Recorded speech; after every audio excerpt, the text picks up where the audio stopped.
doença que no passado levou a humanidade a erguer muros e isolar suas vítimas e que mesmo depois de descoberta sua cura, permanece oculta pelo preconceito e pela falta de informação. Estamos falando da hanseníase, um mal que ainda afeta milhares de pessoas no Brasil e no mundo. A partir de agora, você assiste uma série de reportagens sobre o assunto produzidas pela TV Câmara. No passado, o isolamento e a negação eram as atitudes diante da lepra, doença mais citada na Bíblia e uma das mais temidas pela humanidade. Internações forçadas aconteceram no mundo inteiro. Hoje a doença tem cura. O tratamento já é conhecido há 30 anos. O Brasil foi o único país do mundo que trocou o nome lepra por hanseníase na tentativa de diminuir o estigma milenar. Mesmo assim, a doença continua sendo negada. Ele disse, olha, o seu problema é hanseníase. Aí eu fiquei assim, meio que, aí, a lepra, tal. Aí a gente fica naquela coisa. Ah, como que eu peguei a lepra? Aonde foi? A gente nunca associa a gente contrair, né? Sempre vê os outros, mas nunca que acontece com a gente. Por muitas vezes nós vemos municípios silenciosos, que não tem nenhum caso, e ao redor dele outros tantos que têm muitos casos. Ou seja, é pouco provável que aquele município silencioso, com as mesmas condições, não tenha casos. O que está faltando é serviço lá para diagnosticar e curar os casos. Quando nós também fizemos a mudança do nome hanseníase e lepra, se preocupou muito em mudar o estigma da doença. Então, passamos assim, de 8 para 80. Quer dizer, lepra, aquela doença que não tinha cura, terrível, todas as pessoas ficavam com deformidades altamente contagiosas. Hanseníase não. Hanseníase é uma doença simples, não precisa se preocupar, tem tratamento, tem cura. Então, talvez a gente tenha banalizado muito a hanseníase. A partir de agora, durante 5 reportagens, você acompanha uma série especial sobre um verdadeiro problema de saúde pública no Brasil de hoje, a hanseníase, que ergueu muros no passado e segue oculta no presente. Os números da hanseníase no Brasil mostram que a doença está viva. Entre 2000 e 2011, mais de 516 mil novos casos foram oficialmente diagnosticados. Mesmo com a queda observada na última década, o país aparece em segundo lugar no mundo em número de casos, atrás apenas da Índia. E se usarmos a taxa de prevalência, que é o número de casos a cada 10 mil habitantes, o Brasil ocupa o primeiro lugar em todo o mundo. Enquanto a gente empurra o tema da hanseníase para a invisibilidade, o número de doentes aumenta no Brasil. E proporcionalmente o Brasil é o país com maior incidência dessa doença. Então, só no ano de 2010 me parece que foram mais de 34 mil casos e de 2000 até 2011 são mais de 500 mil casos de hanseníase. A gente precisa dar visibilidade a essas pessoas. Tem um problema no sistema de saúde que não está aparelhado, não tem políticas claras, não tem divulgação, não tem profissionais capacitados, mas tem um problema da sociedade.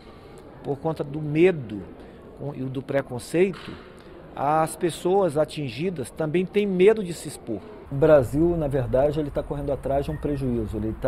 Ele deixou de fazer o seu dever de casa na década de 80. Isso faz com que a gente continue e vai continuar durante muito tempo como o primeiro lugar do mundo em incidência.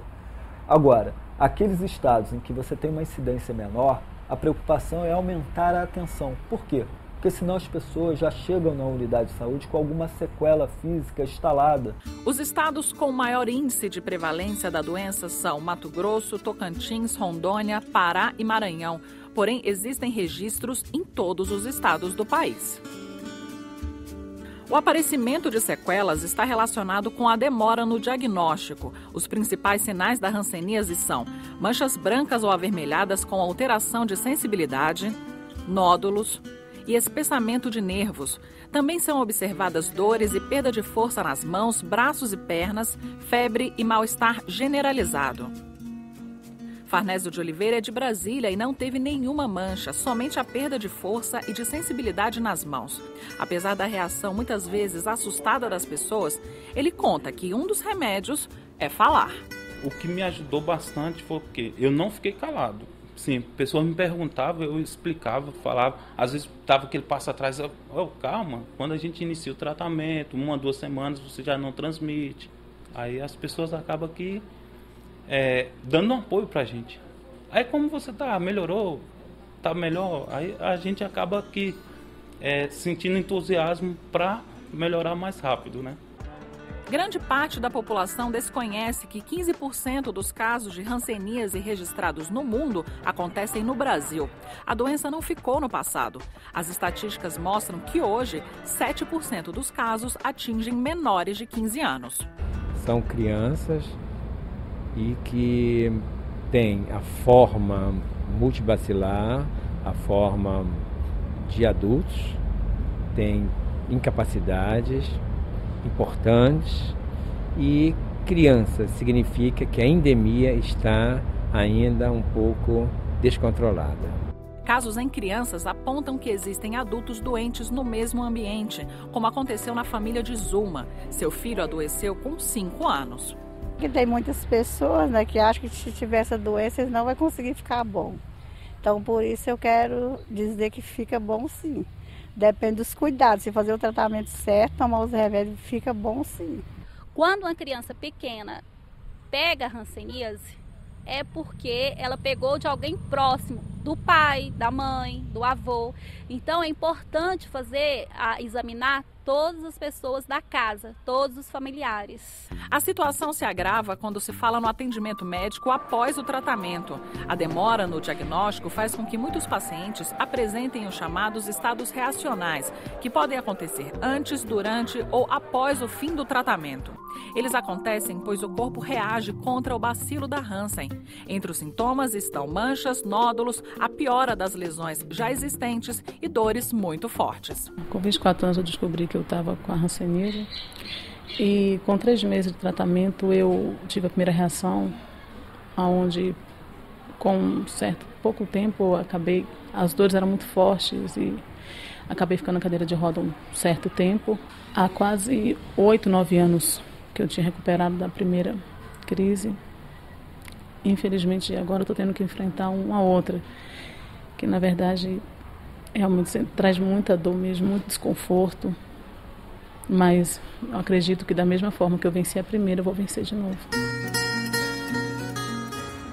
Médicos e pacientes cobram uma ampliação do debate sobre as necessidades de atendimento médico no pós-cura da hanseníase. Eu acho que não é só dar medicamento para a poliquimioterapia, é também orientar os pacientes pós-poliquimioterapia. A gente tem que mudar o enfoque da cura, inclusive no Ministério da Saúde. A gente tem que começar no governo a falar da cura bacilar, para o doente acreditar na cura. Você curou do bacilo, você deixou de transmitir a doença, mas essa doença vai lhe acompanhar e ela pode evoluir durante toda a sua vida. O Brasil é o 2º lugar no mundo em casos de hanseníase. Em 2011, foram 33.250 novos casos. Cerca de 30% das pessoas que contraíram a doença têm reações que comprometem a qualidade de vida e podem causar incapacidade física. Poucos locais do país oferecem atendimento especializado. Saúde pública, você baseia o seu planejamento de saúde pública, a sua definição de políticas, pelo que acontece com a grande maioria da população, sem esquecer as exceções, entendeu? E a hanseníase, pelo que às vezes eu ouço alguns profissionais falando, parece um mundo de exceções. Não é um mundo de exceções. Eu falei que eu não era um mosquito da dengue, que eu queria ser tratada como pessoa e não como um vetor de transmissão, porque o Ministério dá toda a assistência a gente até a cura. Daí para frente, o objetivo dele é não transmitir a Hansen, a gente perdeu a importância. Não, nós não perdemos a importância, nós somos pessoas e queremos ser respeitadas como tais. Conhecida no passado por lepra, a hanseníase já foi motivo para isolar pessoas em verdadeiras prisões. Algumas dessas colônias existem até hoje e abrigam doentes asilados e ex-internos que não têm para onde ir. Você vai conhecer como é a vida nessas colônias e vai saber mais sobre uma proposta da Câmara que cria uma pensão para aqueles que ficaram incapacitados em razão da doença nos dias de hoje. Damião tinha 27 anos e era borracheiro quando começou a sentir dor e a perder a força dos braços. Passou por diversos postos de saúde e chegou a ser internado em um hospital de Brasília. Quando recebeu o diagnóstico de hanseníase, já estava com as mãos atrofiadas. Melhorou assim, que não atrofiou mais. Mas aí, depois eu recebi alta da fisioterapia, passei um bom tempo sem fazer fisioterapia, a mão começou a atrofiar de novo, as dores voltando muita dor. E agora eu estou fazendo fisioterapia. Para mim tem que fazer um certo período para poder fazer a cirurgia. Tem que fazer a cirurgia aqui nesse braço para esticar os nervos. Aí vamos ver aí o que vai dar. De 2001 a 2010, pelo menos 28.800 pessoas já tinham sequelas graves quando receberam o diagnóstico de hanseníase. Em 2010, 7,2% dos pacientes iniciaram o tratamento já com incapacidades graves, como atrofia nas mãos e nos pés. Isso aconteceu em todos os estados do Brasil. Nas regiões com menos casos da doença, essa situação é mais grave. Na região sul, que teve o menor número de casos registrados, 1.421, 10,9% dos pacientes já apresentavam sequelas muito graves quando iniciaram o tratamento. No Sudeste, isso aconteceu com 9,6% das pessoas diagnosticadas. Por que isso acontece? Acontece pelo diagnóstico tardio. Muitas vezes o paciente procura um posto de saúde ou o próprio hospital e não é feito o diagnóstico correto. Então, o que acontece? Esses pacientes ficam rodando, às vezes, de médico para médico, de hospital em hospital, tratando, às vezes, uma outra doença, e aí se instalam as sequelas, porque a doença ela vai evoluindo se não tratada. Então, muitas vezes, esse paciente chega com uma sequela irreversível. Com o início do tratamento, não ocorre mais a transmissão da doença. Recebendo cuidados adequados, os pacientes podem reverter ou impedir o avanço das incapacidades. Não há dados de quantos pacientes adquirem sequelas após o fim do tratamento. Alguns por exemplo, já são diagnosticados com sequelas irreversíveis, né, com danos neurais, com irreversíveis, com o pé caído, né, com garras já muito acentuadas, com reabsorção de extremidades. Na Câmara está em análise um projeto de lei que pretende criar uma pensão para as pessoas que tenham adquirido sequelas incapacitantes causadas pela hanseníase. Lamentavelmente, a medicina brasileira está trabalhando com equívoco, achando que não existe mais hanseníase ou a lepra. E lamentavelmente existe, continua deixando sequelas por falta de atendimento médico. E quando você cria essa possibilidade de uma pensão para essas pessoas, vai fazer que o governo acorde para a realidade e criar programas para que as pessoas não tenham hoje mais a hanseníase ou a lepra de antigamente. Que nem no meu caso, eu fiquei sequelado, não dou conta de fazer praticamente nada. Até para usar uma roupa tem que ser uma roupa de elástico, se for de botão o negócio fica complicado. Então a gente é muito dependente dos outros. E a pessoa quando a gente tem hanseníase, as pessoas se afastam da gente.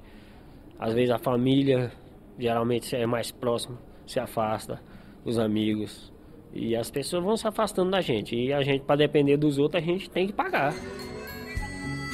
Cristiano foi levado a viver em colônia de hansenianos ainda criança e conhece bem a realidade de quem convive com a limitação física. Não é possível mais você ver uma criança com 9, 10 anos extremamente sequelada com hanseníase. Isso para mim é um absurdo. É mais um pária da sociedade quando ele tem uma sequela muito grave da doença, que é muito difícil a vida para ele, é muito difícil trabalhar, é muito difícil para estudar, é difícil para tudo. Se alguém tem sequela da hanseníase, ninguém diz que ele é portador de deficiência. Diz logo que ele é leproso. É no convívio com outras pessoas e na luta social que eles seguem caminhando. A pessoa que é triste, a doença até é mais fácil, isso também. E às vezes a pessoa que tem meu problema, às vezes a maioria quer se esconder. Eu conheci várias pessoas que têm o mesmo problema que eu, a gente conversando, trocando experiências. E aí a gente vai melhorando, você vai conversando com as pessoas, você vai melhorando. Porque às vezes no início também a gente quer se isolar. Eu soltaria foguete e ela é capaz de descer a rampa virando carambela quando eu soubesse que ninguém mais no Brasil tinha hanseníase. A prática de isolar doentes de hanseníase aconteceu em todo o mundo. A partir da segregação, brotaram pequenas cidades com toda uma vida social, apesar da doença. Comércio, igrejas, casamentos e diversão, tudo isso foi registrado nas colônias de hansenianos. Esses homens, esses médicos lidavam com o conhecimento que eles tinham, com a forma que se tinha e consolidada já de tratamento e tudo mais da doença, que era essa. Hoje a gente vê que é uma forma autoritária, equivocada e tudo mais. Desde a década de 80 não acontecem mais internações compulsórias, mas ainda existem 33 hospitais colônia no Brasil. Além de pacientes asilados, se estabeleceram vilas de ex-internos dentro das instituições. Em 2007, o Congresso aprovou medida provisória criando uma pensão vitalícia para essas pessoas. Também foi determinado que o Ministério da Saúde deveria articular ações para garantir o atendimento médico dos moradores das antigas colônias. Foi a reparação pela violência da segregação e do silêncio. Os hospitais colônias são gerenciados por estados e municípios. O Ministério da Saúde não tem informações de quantos são e de como os moradores das colônias vivem hoje. As situações são muito distintas. Eu espero daqui a algum tempo dele apresentar um relatório, apresentar para o país um relatório com a situação das ex-colônias e as diretrizes que o Ministério assumiu. O governo lavou as mãos. Não tomou sobre si a rédea de, bom, o que é que nós vamos fazer sobre as colônias? O Morrão tem discutido isso muito com o Ministério da Saúde, mas a gente ainda não conseguiu alguém que dissesse assim, olha, vamos botar as cartas na mesa, vamos ver o que é que a gente vai fazer com essas colônias no Brasil. Na colônia Santa Marta, em Goiânia, a vila de moradores que era unida ao hospital foi separada por grades há 2 anos. A gestão estadual argumenta que o atendimento básico de saúde deve ser feito pelo município. A gente reclama lá fora, aí vai as pessoas lá, taxa a gente como louco, sabe? Pra gente não ser ouvido. Pessoas idosas, 80 e tantos anos, a maioria tem muitos cadeirantes, igual você está vendo aí, abandonado. Nós não temos uma ambulância para levar nós quando adoece. Existe um entrave maior porque a maioria dos pacientes foram indenizados com a 11.520, né, que é a lei que indeniza.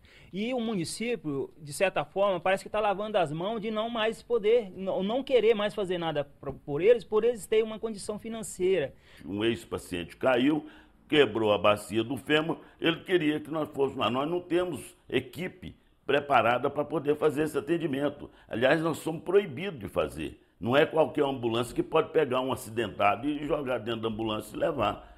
Tem que ser pessoal preparado, então é o SAMU que tem que fazer isso. Mas a ligação não foi cortada por completo. Até hoje, os moradores dependem do hospital para receber as correspondências. O correio não entrega carta para nós. Se passar de 15 dias, que ele entrega ali em cima, aí então ela disse assim, se passar de 15 dias, eu devolvo as cartas para trás. E não manda entregar, e nem não manda avisar para a gente que as cartas estão lá não, né? A gente vai reclamar, fala que aqui é fora do mapa. Antes, a colônia era o hospital onde as pessoas eram internadas sem chance de escolha. Depois, elas receberam autorização para sair, mas muitas ficaram. O hospital havia se transformado em casa. Em muitas colônias, os internos têm autorização para sair e visitar parentes que nem sempre têm condições de recebê-los em definitivo. Mas em Goiânia, se os moradores do hospital quiserem sair, não podem mais voltar. Eu estava com 2 anos e 2 meses que esse povo isolaram aqui. E se eu ir, eles não conseguem. Aí eles não vão mais deixar eu voltar. O senhor Antônio, de 110 anos, chegou a Santa Marta na década de 50. Ele conta que trabalhou como enfermeiro e até de guarda na cadeia. Há 3 anos, ele saiu para uma visita que fazia regularmente para a família de uma companheira já falecida. Recebeu a promessa que poderia voltar, mas não foi o que aconteceu. A última vez, me falaram que tinha de assinar uma alta. Aí eu, com medo de assinar e ele não ter retorno, né? Aí o doutor Sebastião falou para mim que poderia assinar, que quando fosse para voltar ele daria um jeito. A assistente social falou para mim, isso é a casa dele, gente, isso é maldade. É a casa dele, ele tem uso campeão no lugar. Eles querem que levar isso aqui como se isso aqui fosse um asilo. Isso aqui não é asilo, é um hospital. O doutor falava para mim, por que você fica na colônia? Eu digo, não, eu fico lá porque eu não tenho lugar e já estou doente, eu adoeci lá, meu lugar é lá. Mas um dia esse velho, gente, foi forte, cheio de imaginação. Trabalhou, deu tudo dele, fez crescer esta nação. E agora que mais precisam de nós, não lhes temos consideração. Não lemos uma só vez nossa Constituição para ver todos os direitos que tem nosso ancião. Vamos ter vergonha na cara, mais amor no coração, entendendo que todos nós terminaremos no chão. Vamos conhecer as histórias de vida de mães e filhos que foram separados por causa da doença. Nascida em fazenda na região de Brasília, antes da construção da capital, Dona Maria Rodrigues tinha 8 anos quando surgiu um caroço em seu rosto. Tempos depois, foi separada da mãe e levada para a colônia Santa Marta, nos arredores de Goiânia. Era 1958, quando aconteceu seu encontro com um pé de tamarindo. Logo chegou o carro, uma rural preta, que tinha umas grades dentro, como essas carrocinhas de carregar cachorro, sabe? Do mesmo jeitinho, eu vejo a carrocinha passar aí, eu me lembro disso. Eu cheguei no 36, lá no pavilhão 36. Menina, aquela meninada tudo correndo, e brincando, e cantando, e caindo em cima dos outros lá. E aquilo me doía tanto, tanto ver aquilo, aquela alegria, sabe? A alegria de alguém me fazia mal. Eu olhei, tinha uma plantinha bem bonita, assim, uma plantinha que estava com meio palmo, assim, debaixo do pé de lenha. E eu fiquei com a peninha dela. Tirei o pau de lenha, pus umas pedras em volta dela, cavuquei em volta, que isso eu sabia fazer, criado na roça, né? E cerquei, todo dia eu molhava, conversava com ela lá, aí eu dizia para ela assim, nós vamos crescer junto. E se cada criança confinada nas colônias tivesse plantado uma árvore?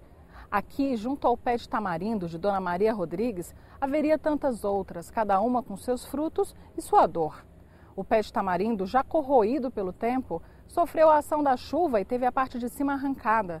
Já as mulheres que cresceram e se casaram dentro das colônias sofreram ao ver seus filhos serem tirados dos seus braços. Meu terceiro filho, ele era muito forte, pesou 5 quilos, muito forte, grandão, bonitão, chorava assim, chorando bem. Eu nunca pude pegar num deles. Eu nunca toquei nos meus filhos, esses que morreram lá. Foram para o Aventório e morreram. Dona Maria Rodrigues foi uma das muitas mulheres que cresceram, se casaram e tiveram filhos dentro das colônias. Ao nascer, os bebês eram imediatamente levados para orfanatos chamados preventórios. Rita de Cássia estava grávida quando chegou à colônia de Curupaiti, no Rio de Janeiro. Umas 2 horas após, alguém falou para mim que estava internado com muita mutilação, uma senhora. Ué, você está risonha por quê? Eu falei, porque eu tive minha filha e ela está perfeita.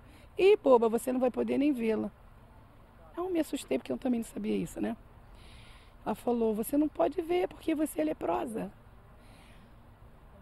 Entre as excelentes casas de assistência à infância do Distrito Federal, destaca-se o Educandário Santa Maria, preventório para filhos sadios de Lázaros, construído pelo governo nacional.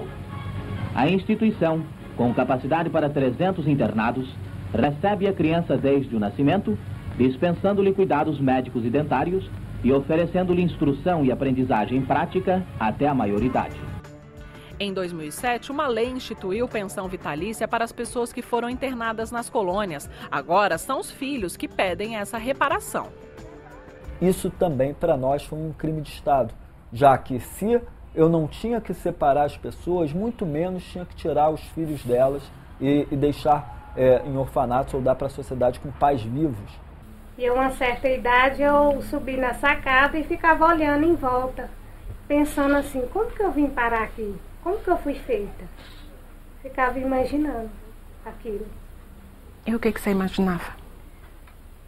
Imaginava assim, que jeito, como que é a minha família, quem que é a minha mãe? Porque eu não conhecia minha mãe, fui conhecer minha mãe já depois de grande, né?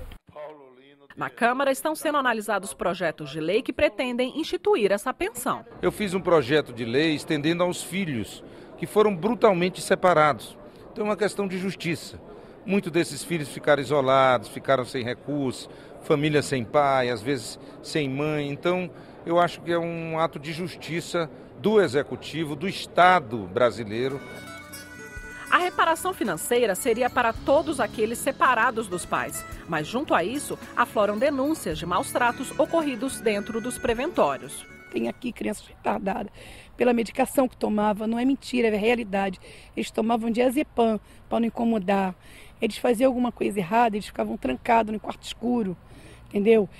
Se urinasse de madrugada, eles ficavam até de manhã urinado. Isso tudo não foi eu, não sabia. Era falado por eles. E falado por eles, sabe como agora, depois de adulto? Tem coisas que minha filha me conta agora, com 38 anos. Além de terem sido separadas das mães, todas as mulheres aqui presentes têm lembranças difíceis do período em que viveram no educandário Afrânio de Azevedo, em Goiânia. Mulheres como Judite e Marilene, que são irmãs e viveram no orfanato. Eu fui abusada pelo marido dela, pelo filho dela, fui abusada. Eu tinha que ficar calada porque eu apanhava muito. A gente tinha que dar conta da tarefa que a gente não tinha condições. Dos 6 a 7 anos, a gente tinha que cuidar das tarefas de lá. Cuidar de criança recém-nascido, limpar o prédio todo. Cada uma das crianças tinha que ter a sua tarefa. Não, e a gente apanhava se não desse conta. Às vezes falecia criança, a gente não sabia o porquê e como que aconteceu aquilo ali. A diretora do preventório mencionada pelas mulheres até hoje gerencia o local, que atualmente é uma creche. Ela nega as acusações. Por muito que se vigie uma moça, é muito difícil. Até a minha filha, se for sua filha, é muito difícil se vigiar. Eu corrigi. Agora, bater, espancar, de maneira nenhuma. Agora, corrigir. Eles estão jogando contra o educandário porque acham que tem que receber, que se falar mal da casa, que coisa, isso ajuda. E eu acho que não é por aí. Eu acho que temos que olhar, passou por aqui, vamos dar a declaração. Se teve algum problema, vamos olhar. Adoções irregulares também são negadas pela diretora. No entanto, Marta soube pelos próprios pais adotivos que foi buscada no preventório Afrânio de Azevedo.